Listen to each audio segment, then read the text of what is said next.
Bashkia e Vlorës ka publikuar raportin e monitorimit të zbatimit të buxhetit për periudhën janar-prill 2026, ku paraqiten të ardhurat shpenzime dhe ecuria financiare e institucioneve në varësi. Sipas raportit, të ardhurat nga taksat dhe tarifat vendore për 4 mujorin e parë të vitit kanë arritur në rreth 1.94 miliard lek, ose 67% të planit vjetor. Pjesën më të madhe të arkëtimeve e zë taksa e ndikimit në infrastrukturë me mbi 972 milion lek të arkëtuara.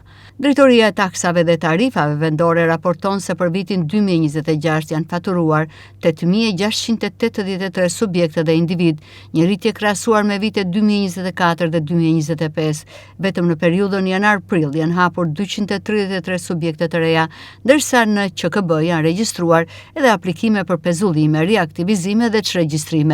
Një nga problematikat kryesore mbetet niveli debis. Sipas raportit, debia e mbetur deri në 31 dhjetor 2025 është mbi 535 milion lek, ndërsa për 4 mujorin e parë të vitit 2026 realizimi i mbledhjes së borxhit është vetëm 33%. Numri i debitorëve rezulton 6.874, ndërsa debitorët të paguar janë 1.344. Në raport evidentohet dhe ecuria e shpenzimeve. Nga të ardhurat e veta, Bashkia ka përdorur 269.3 milion lek, ose 56.4% të planit për periudhën.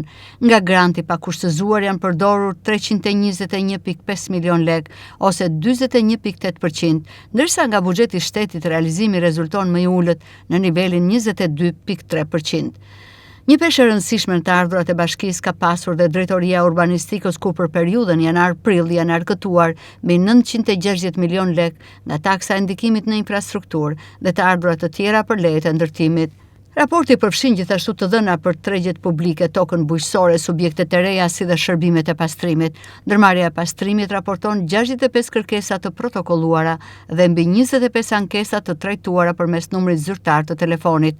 Në këtë ndërmarrje janë planifikuar 333 punonjës, por faktikisht rezultojnë 288, duke krijuar 45 vende vakante. Në përfundim, raporti tregon një rritje të aktivitetit ekonomik dhe të faturimeve në Bashkinë Vlorë, por njëkohësisht nxjerr në pas sfida të forta në mbledhjen e detyrimeve të prapambetura, realizimin e plotë të shpenzimeve dhe administrimin e fondeve publike.